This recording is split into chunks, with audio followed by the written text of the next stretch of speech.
welcome to another GRE video. I'm Alice, and today we're going to be talking about a pretty important topic, which is why you might be not improving and what you can do about that. A lot of people come to me for my private tutoring, more info in the description box down below or at the end of the video, complaining that they have been working for a while on GRE stuff and they just feel like they're not making progress or they're not making nearly as much progress as they really want to. A lot of that has to do with just not really knowing where to start, what to be doing, but you could also be making a lot of the mistakes that I'm going to go over here, and I'll also be going over some information about how you can actually make sure that the time that you are devoting to the GRE is not going to be wasted, and that at the end you'll actually get a score that you are proud of and that will get you into the school you want to get into. So let's get into it. The first reason, of course, is that you're not actually putting in the work. If, for example, you have been studying for the GRE for 5 months, but that really just entails you looking at some GRE materials for an hour a week or something like that, it's pretty obvious that you're not going to be able to get the results that you want. In order to actually make sure that you're improving, you need to sit down free of distractions and really go through the material. It's really about making sure that you're interacting with the content, with the example questions, and that you're truly understanding why you get something, why you don't get something, and that you're exploring all of those ideas in a way that allows you to be able to implement those skills and that knowledge towards other questions. It's much better to sit down and make sure that you're going through one concept really deeply than going through a bunch of different things at once. So make sure that when you're actually working, that you're putting aside real time, and that when you're looking at all of the materials, that you're truly immersed in it, that you're really trying to learn about the content that's there. Number 2 is that you aren't familiar with the GRE format. In essence, the format of the test is pretty simple. You start with 2 different essay questions, and then you have 5 sections of either quantitative reasoning or verbal reasoning. What you want to make sure you understand is the difference between the 2 different essays, making sure that you know how and why you approach the argument and the issue essay differently. And when you're looking at the different types of quant questions, for example, that you understand a lot of the comparison questions are going to be way high up here, theoretical, and all of the other questions are going to ask you to actually look at graphs or actually go through some calculations. So when you go through all of the content and the sample questions, that is definitely helpful, but make sure that when you're studying, you understand that you're not just looking at math concepts to answer multiple choice questions, but you're really understanding the theory and all of the principles behind those concepts so that you can answer comparison questions, for example. The other thing that you want to do is do content review. A lot of people only look at the essay prompts, or they look at sample questions for the verbal and the quant sections, and they think that only looking at those example questions is going to just magically teach them the information they're going to need to know for the test. You really need to sit down and make sure that you have at least a foundation of knowledge and understanding before you start to tackle all of those questions. If you don't know how to read a graph or how slope works, video on that here, you're not going to be able to answer any questions about graphs or slopes. The explanations that books and other materials give you are not going to be sufficient to give you that full understanding of the concept. So if you stumble upon a question that is just tweaked slightly or just that tiny bit different, you're not going to be able to know how to tackle that and where those differences are. By looking at the actual content review, you can make sure that you know those concepts from the ground up. So when you look at questions, you actually are able to apply concepts and you're not just memorizing how to answer specific types of questions. A good thing to do here is to buy a book, whether that is the official ETS materials or literally any brand of book, and just go through that content review that they have at the beginning of the book. Once you go through that, you can really start to apply those different ideas and concepts to different types of questions. The next thing is that you're not reviewing your practice questions. A lot of people will go through all of the practice tests that they have and sort of glance at the explanations for questions that they haven't gotten correct.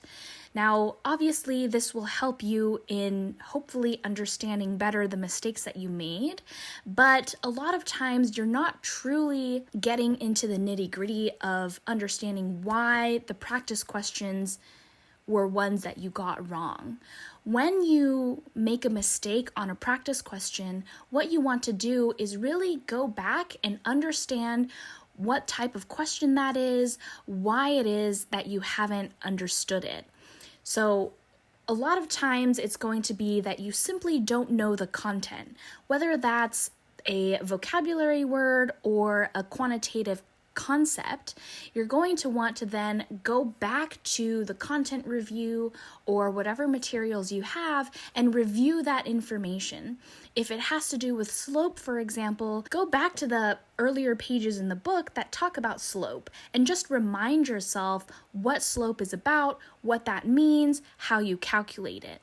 And that really helps solidify all of that information in your head. So when you go through those practice questions, you can better understand what you didn't understand and how to tackle similar questions in the future. This one is really similar to the last one, and a mistake is that you're not reviewing questions that you got right. A lot of times when you're going through a practice exam after you've taken it, you're really just focusing on all of the questions that you got wrong. But what I would highly recommend is when you're going through a practice section or a practice exam, that you're making a note of every single question that you were not sure about. So you don't have to review all the concepts that you're very familiar with, but any concepts that made you question a little bit or that you didn't immediately know how to solve, or for one reason or another that you got wrong, you want to review those as well. Just because you got it right this time doesn't necessarily mean that you truly understand the concept behind that question. So whether that's about logic from one of the reading comprehension questions, or it's a concept from math, you really want to make sure that you're reviewing even those concepts that you got right so that next time you're for sure going to get it right again and you know exactly what type of approach that you need to take for it. If you got it right, all you need to do is look at the explanation for those questions and just make sure that you understand that reasoning and that you're filling in that knowledge or the gaps that you feel like were a little bit questionable when you looked at that question for the first time. Moving on, another mistake that some people make is practicing non-official questions.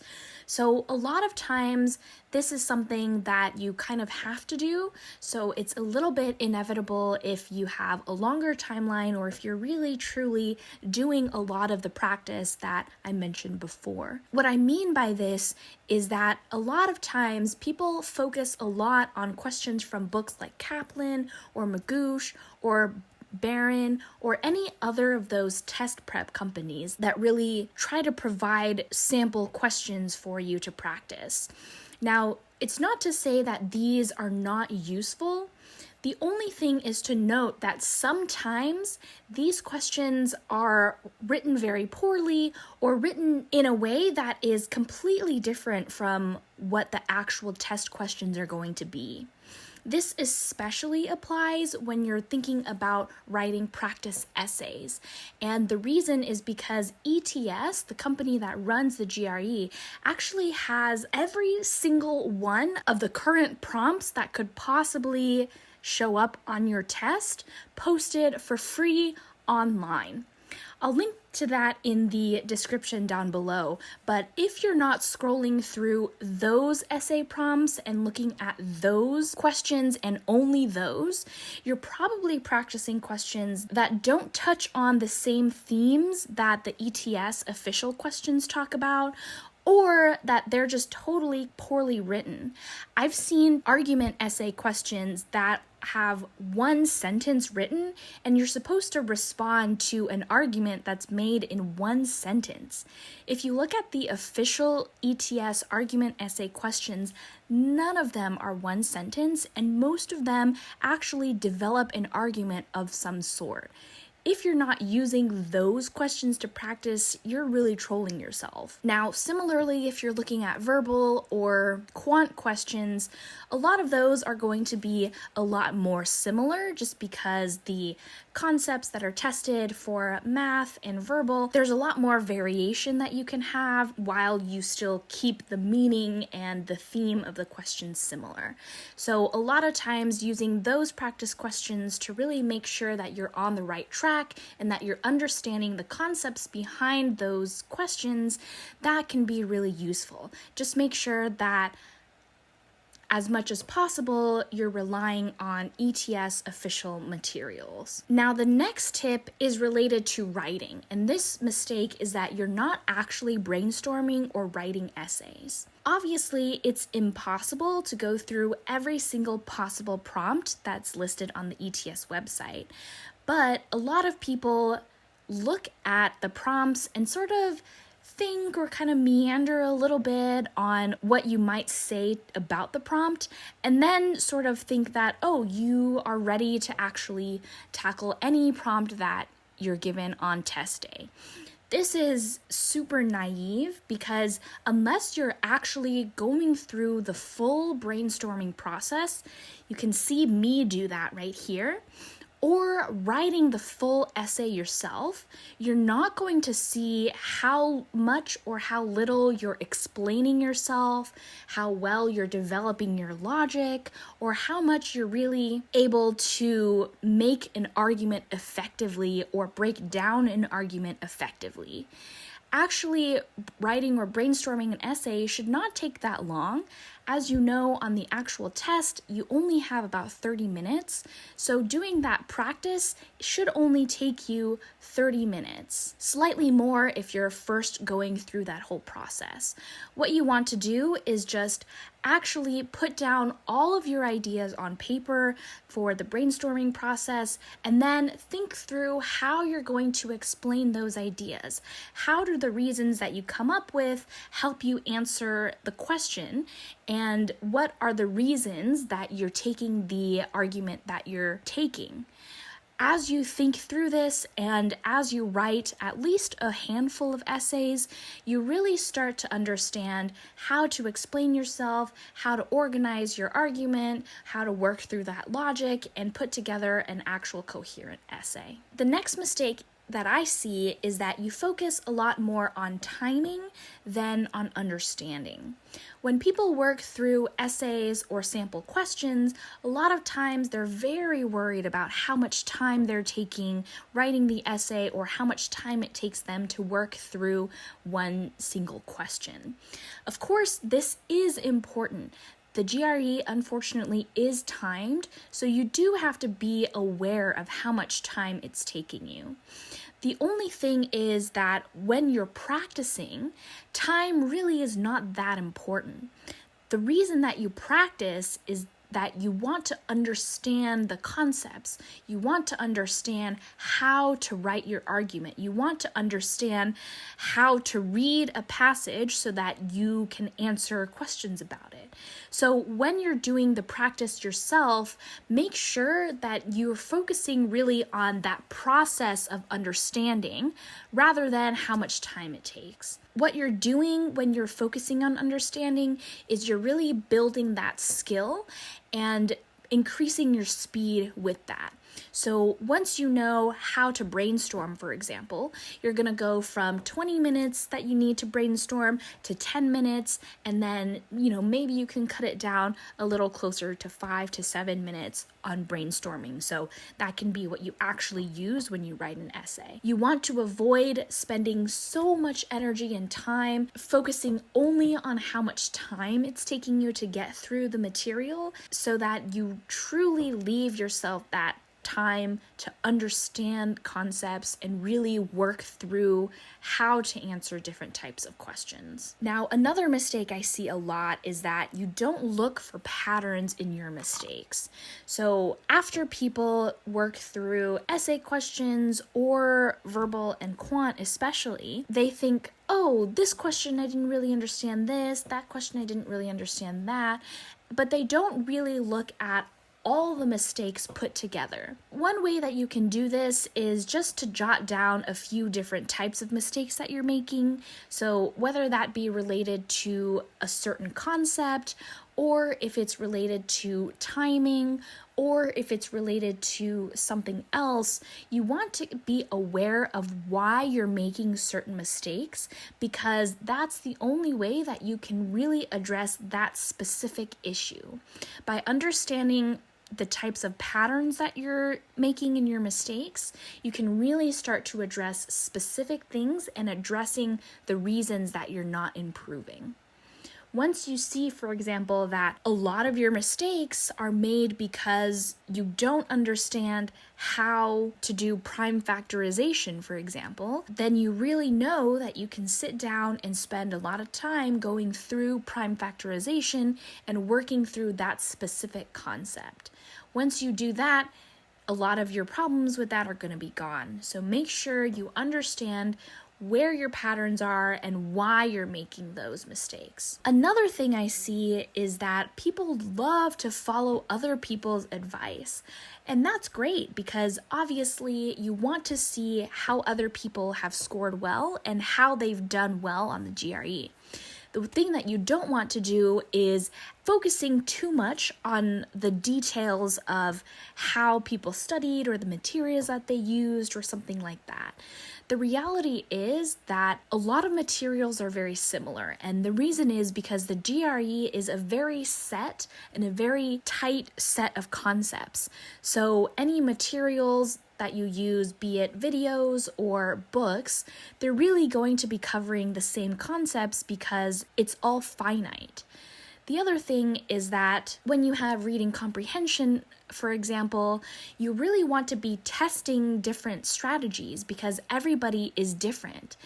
Reading through the whole passage first before looking at the different comprehension questions is way better for me, but some people work a lot better if they read the questions beforehand and then go back and read the passage to try to find the answers. That's something that you're going to have to figure out for yourself, and that you can't just rely on other people's advice for. You really have to do your own testing and figure out what works best for you. And that, again, requires you to sit down and actually put in the effort to try out different things and figure out what's best. Trust yourself as you go through all the material to figure out what it is that's most helpful. The last thing that I see is that you simply get unlucky. This happens sometimes if you go through a practice test and you just felt that it was a lot harder than any previous practice test that you've taken or anything like that.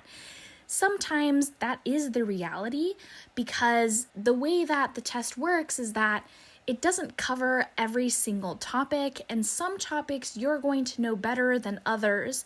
And especially for essays, a lot of times for the issue essay, you're going to be more comfortable talking about education than about governments, for example. That just happens. So sometimes you're going to get a little bit unlucky, and there's not too much that you can do about that. The only advice that I have here about getting unlucky is just one, to recognize that if you got unlucky, that a lot of people are going to be feeling the same way. So because of that, the scores are going to be scaled, so you don't have to worry too much about any specific test being really hard. The other thing is to just work as much as you can on what you can do. Of course, you can accept the fact that sometimes there's just no way to know everything and to be comfortable with everything. So set your goals and work as hard as you can towards them. And sometimes you're going to get lucky, sometimes you're going to get unlucky, and that's kind of just how it is.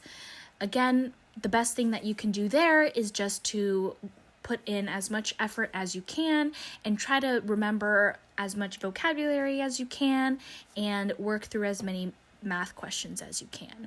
That's really all that you can ask of yourself. And if you just happen to get unlucky, don't be too hard on yourself, because the GRE is only one part of your grad school application. Even if you get a poor score, there's going to be the rest of your application to look at. So don't be too stressed out about that. There are some things that we just simply can't control. Now, if you feel like you're making some of these mistakes and you're still not really sure how to resolve them, do let me know if you're interested in private GRE tutoring. I have information about it down below that you can click, but essentially how it works is totally dependent on you. When we work together, you can have your choice of writing verbal and or quantitative questions. We will work together to come up with a custom study plan with agendas, and during that, we'll go through content review, study questions, and resources as well.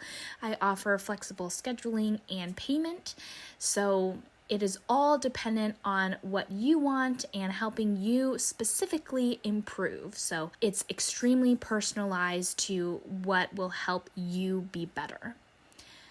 A sample review from a previous student I had said that he was out of school for over 5 years, and I patiently worked with him and got him back up to speed through very personable tutoring sessions that were productive and professional. Hopefully, I get to work with you. If not, good luck on your own test, and I'll see you next time. Bye!